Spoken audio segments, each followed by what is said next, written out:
a long walk, Brad. All right, guys. Long walk. What's happening? Were you? This is sparkling. Good. I made this today. I was picturing just where like you hang it. No, exactly. It's a basket per kid or what? Exactly. The amount of laundry that's going on in this house is. You can relate to that. All right, guys. Awesome. Well, thanks for joining me tonight. Just want to have a proper conversation and get into it. What I wanted to do is ask you guys as well a little bit like your journey in football and how you came here and how you arrived at Atlanta United. So, Stian, you kind of left at a little bit of a younger age. Start in the name is Molde Football Club, in Norway. I started with them in the academy and came up to the A team. It was Molde is a big club, you know that? I know. It's one of the best in Norway, so I do it good in Europa League. So Bordeaux was interesting in me. Yeah, now we are here and working together. You know, the family being very far, that's what I felt was the biggest adjustment, when 4 or 5 o'clock in the afternoon hits, your cell phone doesn't ring anymore. All you do is build your life here in North America because everyone in Europe is sleeping. It's like also when I arrived here, the first 2 weeks was, what is this? You feel that you're in the night, but it's still the day, So, yeah. Well, what time is it dark in Norway?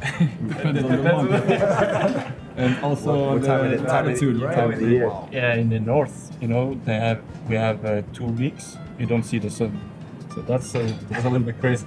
But, I really got to experience best of both worlds, and in my opinion, especially growing up and developing my culture as a soccer player. Obviously, I was proudly born and raised in Paris, which is for soccer pretty much one of the landmarks when it comes to level and environment and competition and everything. And you don't know till you look back and you actually realize how competitive it was. And it was a super lesson to actually get to leave your home country and discover international youth soccer through the scope of the U.S. national team. Yeah, and how did you qualify for being a U.S. My father's American, so I was born and raised in France, but from an American father and a French mother. So basically, I spoke English at home with him and French with my mom. Altogether, it was like Franglish. And it was super fulfilling, and it helps me even more to this day, understanding the backgrounds and seeing all these academy kids and all these academies, mostly through the scope of my kids, and understanding how the sport is evolving here now. And this thing's for the chips. What's this? That's tuna. Oh, it's tuna. Thank you. We're all family, guys. There's more here if you want that, huh? Obviously, you like it. Brad, obviously, I know your career. We got to play together a little bit as well and share some of those moments. But like, Play together?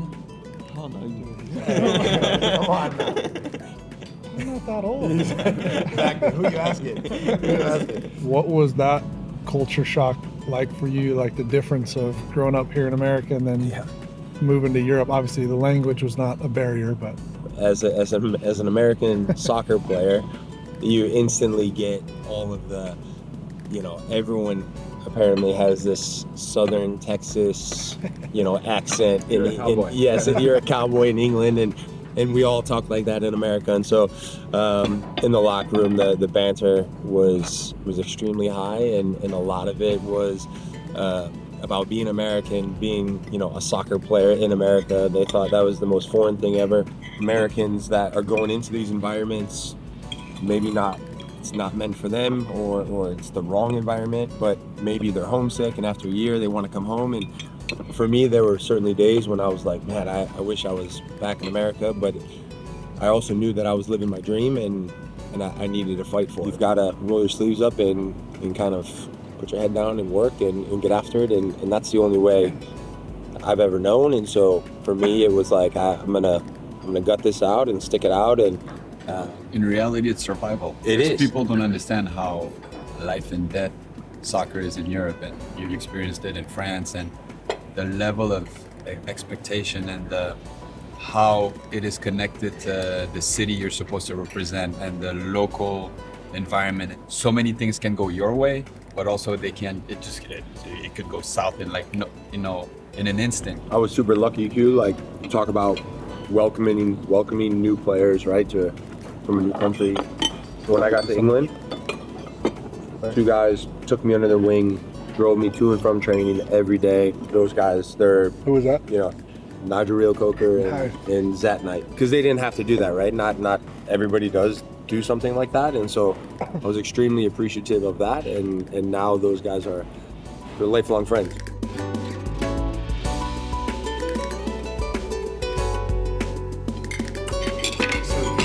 Tristan, obviously recruiting you to come here. I got to look into your background a little bit, but you had a little bit of a unique journey as well. I think I spent maybe eight years in Monaco. Signed my first professional contract, played my first game. I got the opportunity to go to Guingamp to play in League 2. I played against Stian. I beat him one time, but he beat me also. You don't remember, but I remember. I beat you one time. Stian barely remembers his teammates. Come on, I know more Norwegian players than him. And yeah, when I arrived, Q did a great job for me because we got a good relationship and special relationship, because I don't know if you know, but I met Q. I think it was the first professional soccer player I met when I was a kid. I think I was 8. So you're a hero. Yeah. You met your hero. Like my hero. Exactly, bro. So Probably 12 years apart. We had the same small club coach. He was my coach right before I went to Clairefontaine. So we were still in touch, and I was 19, 20 years old, young professional, and I paid him a visit. And of course I paid him a visit on the field. He's coaching his kids and everything, and he's like, hey, look at these 2 players. There's this one kid, small last Yara. It was Tristan. So Tristan was like an 8-year-old in the middle, That's very typical of, Paris area, and there's so much quality all around that you put good people in such a competitive environment that, 10 years later, who knows, you might be playing with a kid you were watching, or someone that was watching you behave, or watching The other side of the your world. demeanor. Exactly. Yeah. In Atlanta. So it's crazy.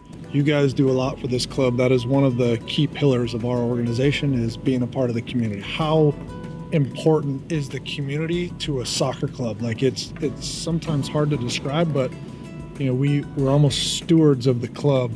You look at the sport of soccer, you talk about grassroots level, from playing at 4 years old, 5 years old, whether it's in America or in France or Norway or wherever, the sport itself starts at such a young age. And so now when you have that platform, being able to do work not just with youth soccer players in the community, but in other areas of, whether it's children's hospitals or whether it's school visits, and just talking with the kids and interacting and being a face and a voice that they can relate to.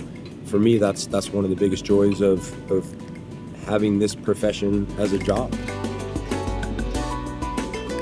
Guys, I really appreciate you spending some time with us tonight.